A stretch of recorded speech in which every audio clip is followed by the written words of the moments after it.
was a good example for anybody in that locker room. We're going to miss him.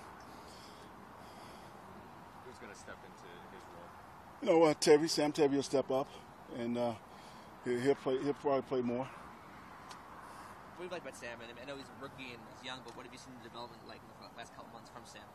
Well, I mean, he has the talent. It's just catching up mentally, and he's been here long enough to where we feel comfortable if we have to put Sam in the game. I know you want to get Melvin Gordon more involved, but what are you going to do about Chris Jones? He had 3 sacks last week, so who's going to contain him so that you can do your game plan? Well, I mean, everybody is going to have to contain him. We have a protection plan. So our offensive line have done a pretty good job against speed rushers every single week and powerful rushers. So we'll continue to do that up front, and we'll push the ball down the field, and we will get the ball to Melvin more this week. How many touches? I can't say that. I get in the game last week. I would love to feed him, but we're moving the ball down the field in no huddle, so that's what we did. So every game is different. Just can't say how many touches. Coach, you mentioned Darius the other day as someone who's really stepped up. I know you said you want to get the run defense to make more stops while they are doing bend but not break. But what is it about Darius that you really like? He's really dynamic. He shed blocks, and he's quick up front. He make plays on their side of the line of scrimmage. That's what I like about Darius, and he will continue to stay in the rotation. You mentioned Sam. Where's Feeney at in kind of his progression? Feeney's right there in that center guard role. And if something happens in there, we feel very confident in Feeney that he'll step in and do a good job. Have you seen him kind of progress as he's been? Oh, absolutely. Yeah. Feeney's gotten better every single week. He will this week. He'll do a little bit more in individual, but he's on plan. We have a plan for him, and he's on course, and he's looking good. What have you seen from Kareem Hunt, and what has impressed you? And you had to talk with Bosa about getting after him, shutting him down early. He's very instinctive, good football player. He's not their most dynamic player, but he's a playmaker. God knows they have a lot of dynamic players, but he's probably one of the best football players on that team. And with your quarterback getting over 300 yards again, you guys are moving the ball. What have you talked to your offense about specifically, about maybe getting points on the board earlier so that you're not worried about these fourth quarter leaving it up to the kicker? Well, we want to get points on the board earlier, no doubt. And, I think we scored on 3 of our 8 drives. We need to score on more drives. Making some of those field goals would have helped, but we are moving the ball, like you said, but we need more points. Was Chris here Monday? When did you hear about this? Yesterday. Philip has 25 losses in his career of 3 points or less. They're really, really close, heartbreaking losses. I want to say that's the most of any quarterback in that time. Do you just chalk that up to bad luck, bad breaks, or is that something that you have to be cognizant of? I don't chalk it up to anything. We have 16 games to play. We've lost 2. It don't matter if you lose them early, if you lose them late. It's just 2 games. We got the rest of our season in front of us. Is that something a team has to learn to do, is to win in those really close? Absolutely. You do. Coaching staff and players. Yeah. Anthony, you were pretty strong in your support for Youngway. What's been the reaction in the room kind of around him since Sunday? Have you seen other players kind of rally around him? No doubt. That's what we do here. If a guy have a bad day, we try to pick him up. We mentor him, we coach him, we try to get him going on the right track. And obviously, if he continues to have a bad day, then like any other position, you got to look at other options. But we have all the confidence in the world in that young man. And I think the young man that showed up in training camp is the one that's going to step up this week. You had said, I think you'd kind of joked that sometimes kickers can be kind of head cases. Do players always react that way to kickers, or is it different with him? No, he's just a teammate like anybody else that had a bad day, and we're going to rally behind him, and we're going to pick him up, and he'll bounce back. This is a fun AFC West rival, and you're in front of these fans for the first time. So what kind of game do you expect to see out there? It's going to be a lot of energy. The StubHub was loud last week. I appreciate the fans for coming out and being that loud. And we have to give them something to be loud about. But I think it's going to be a really good game. Hopefully it comes out in our favor this week, though. Our guys are going to continue to play hard and do what they've been doing. We just have to finish. You lost 2, but they were close games. You should have won. So is that what you're kind of going with this team heading into this game? That we can win the close ones, we just didn't. We can win the close games, and we put ourselves in position to win those games, but we did not win those games. So we are what our records say we are. We are 0-2. Like I said, that's just 2 losses out of 16, though.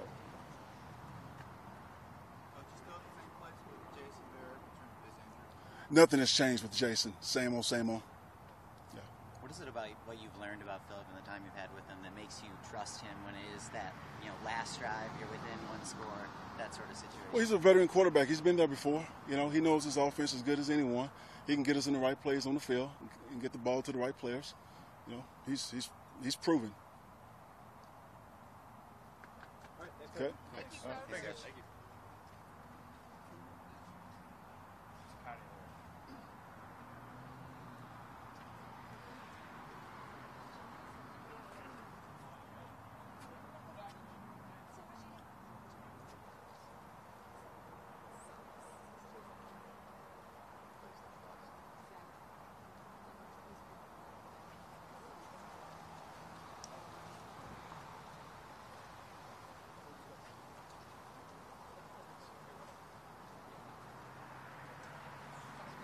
Hello.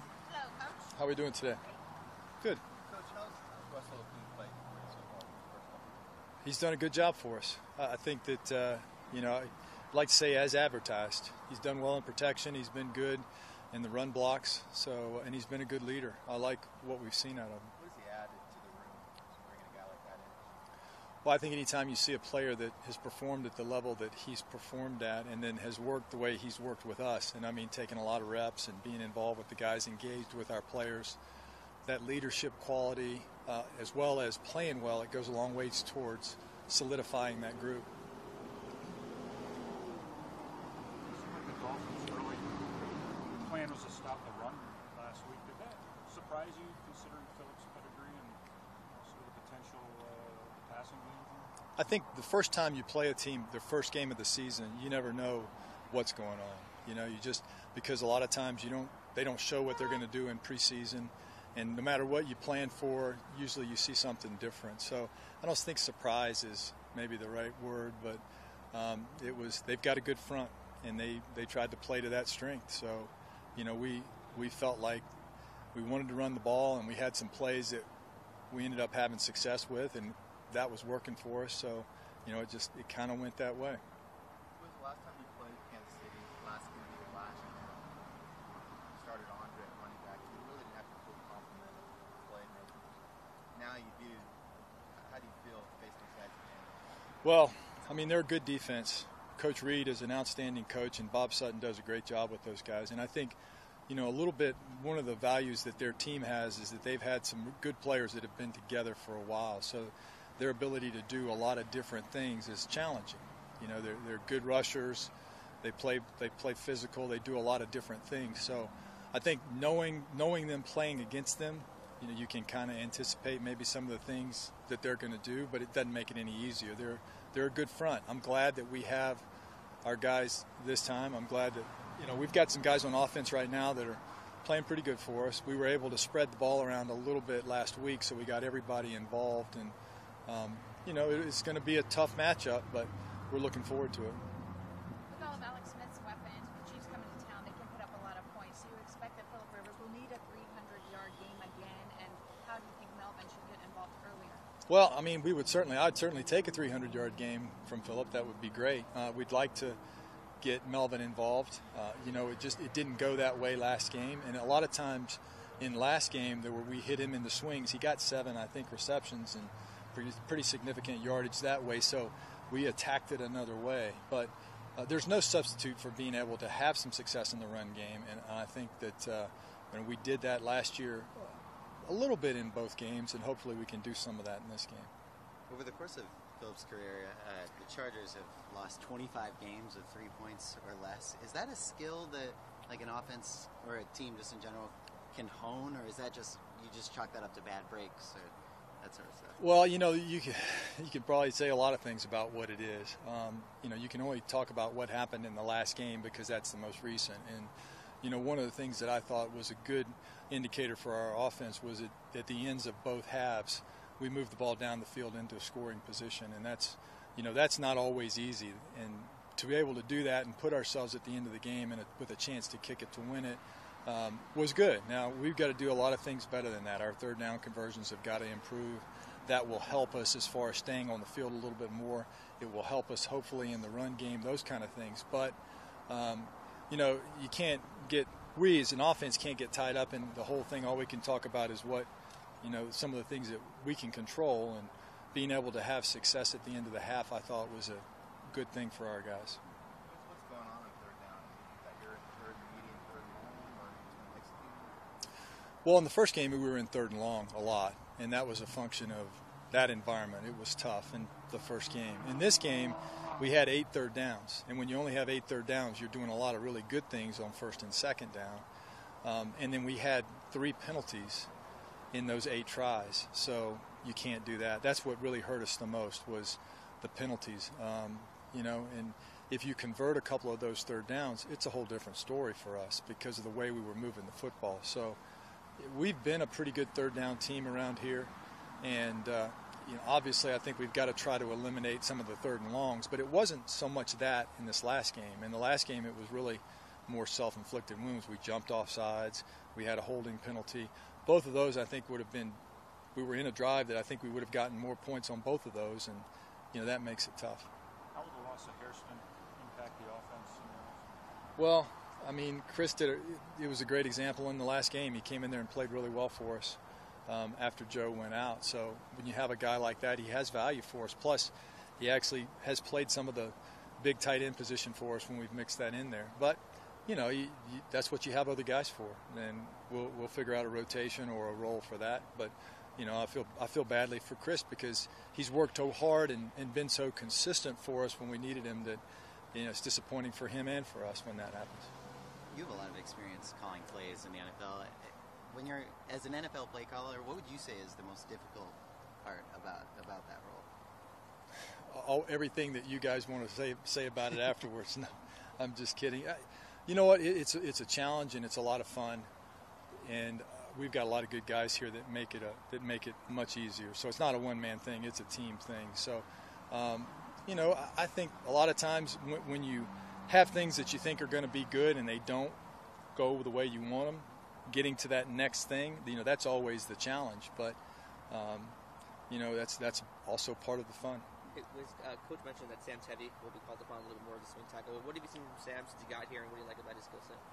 Well, I mean, Sam came a long way over camp, and he's grown a lot. I think playing with some guys, if he had to play, playing with some veteran players instead of in the preseason when he was with a whole bunch of guys that were in the same boat as him will help him.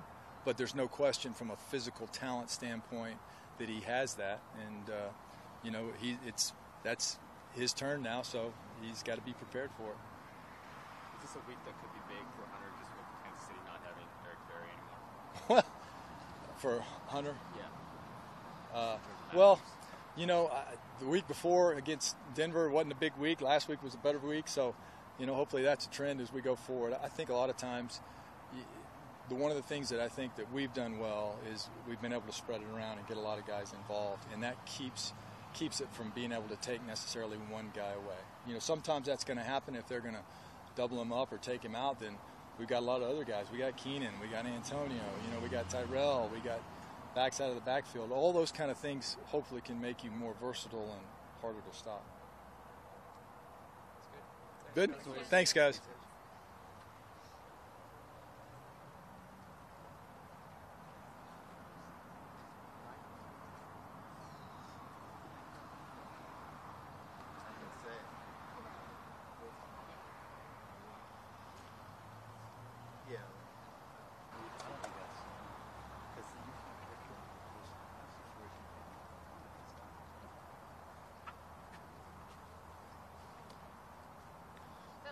How are you? Good. You had another 300-yard game. The Chiefs come into town and all their offensive weapons that Alex Smith has. Do you anticipate having to put up a lot of points this week? Well, I know we got to score more points than we've been scoring. I feel like our defense giving up 24 and 19 that we should win those games. So offensively, we're doing some good things. We just got to put more points on the board. That's our job. Score one more point than the other team. We haven't done that obviously the first 2 go-arounds, but yeah, no, they got a good offense, a good defense. They're arguably the hottest team in the league right now. So it's going to be a heck of a challenge, but one I think we're up for. We got to be up for. We got to get a win in a win column and hopefully get on a little bit of a streak. It's playing good. Those guys are doing a heck of a job with the pass pro. The only sack we had last week was that 3rd and 1. Where they brought the safety and we were trying to get something quick and right before the half. and those guys are doing a great job. You know, we haven't had a lot of problems at all with the pressure. We've thrown it now, right at 70 times or so, and been very efficient in both the protection and in throwing a lot of completions. The pressure the Chiefs like to bring, especially, do you anticipate some more quick passes, short routes? You know, I think you'd like to mix it. Obviously, we do a lot of high percentage stuff, which is great. It gets the ball out of your hand, it gets the ball in the hands of our playmakers and their speed and run after catch. But you'd certainly like to mix it and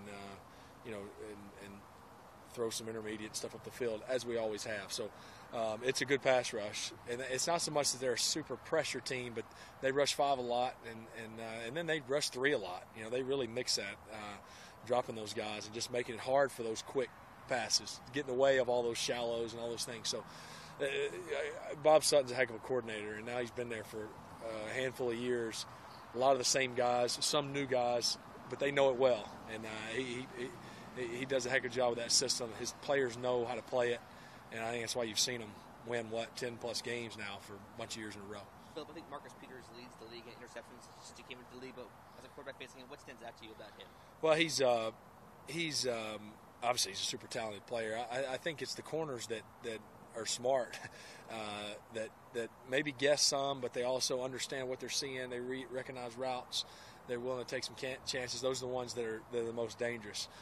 Sometimes those are the ones you can get a big play on, but yet they scare you away from a lot of things because you never know what they're going to do. And he's certainly a guy that seems to, obviously, as you mentioned the stat with interceptions, but he's always breaking up passes. He's always around the ball, and he's a super competitive guy, and certainly been a good pickup for them since they got him. And then the other thing is, Coach Reed said he enjoyed his time with you at the Pro Bowl, getting a chance to really spend a lot of time with you. What stood out to you about that time you got to spend with Andy Reid this early? Well, it really just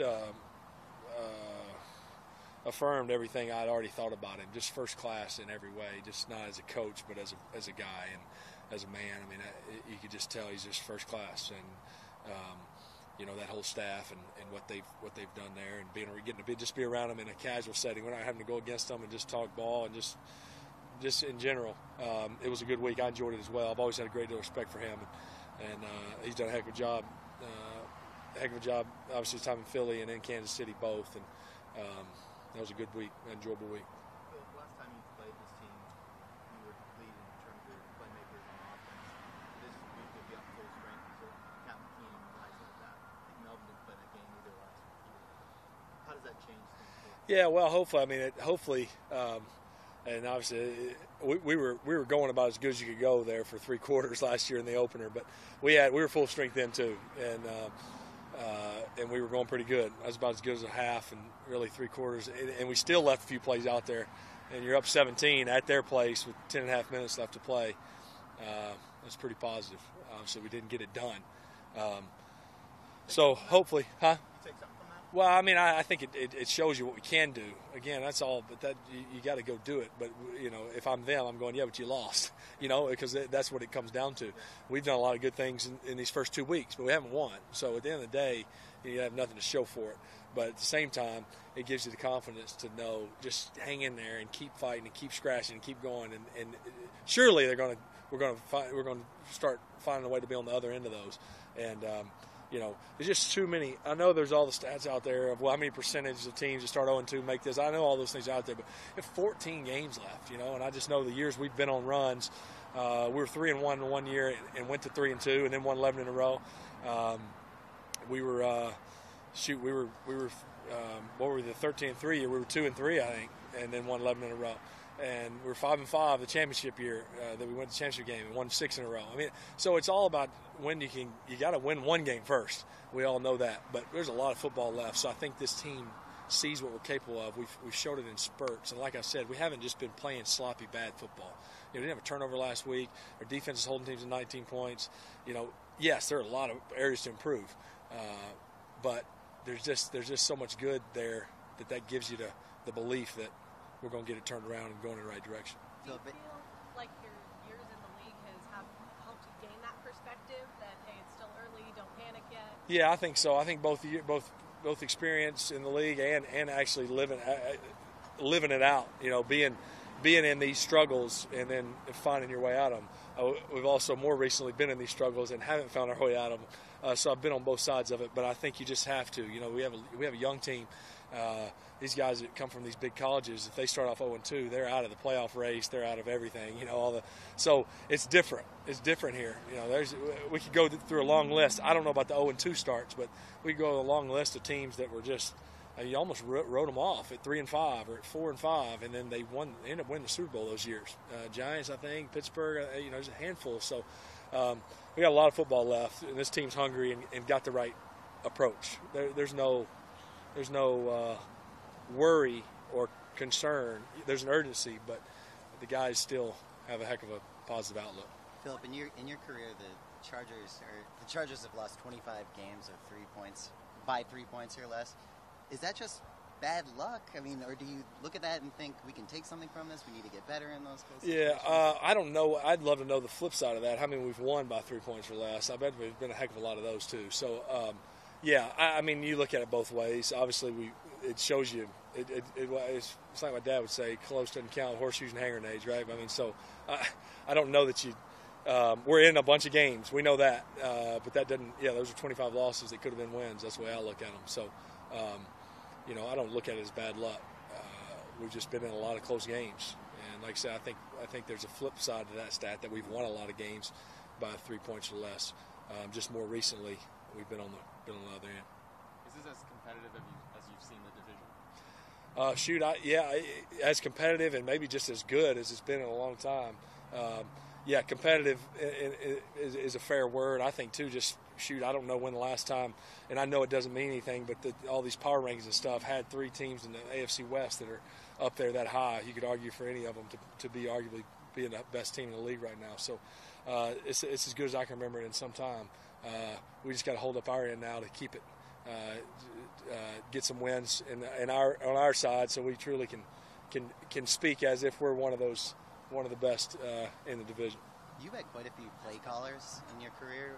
From your perspective as a quarterback, what makes a good play caller? What kind of traits does a good play caller have? I think one is obviously your preparation throughout the week, as a staff, as collectively, the way you work throughout the week to put the plan together. And that's why we have 7 days between games. You're not playing, back-to-back nights and like baseball and basketball where you don't have that time to prepare during the week. So some of it is sticking with that plan and believing in what you put in the time for, and then there's an element too of just I call it a feel element. You get out there and you go, you have that feel for here comes a pressure, or here comes this, or they're playing us a lot of this, let's get to this, and so there's that element of both preparation and sticking with the plan, and then that element of just feeling it and going as the game goes. And I think you need both of those, and then really, I think what really separates it is one that can really take into account the whole game, how the game's going, how our defense is playing, what's the elements, what kind of game is this fixing to be? Is it a field position game? Where here, do we go after them right now on this 3rd and 9, or do we play it safe and pin them down in there and get it right back? So all those things you take into account. Thank you, Philip. Okay. Thanks, Philip.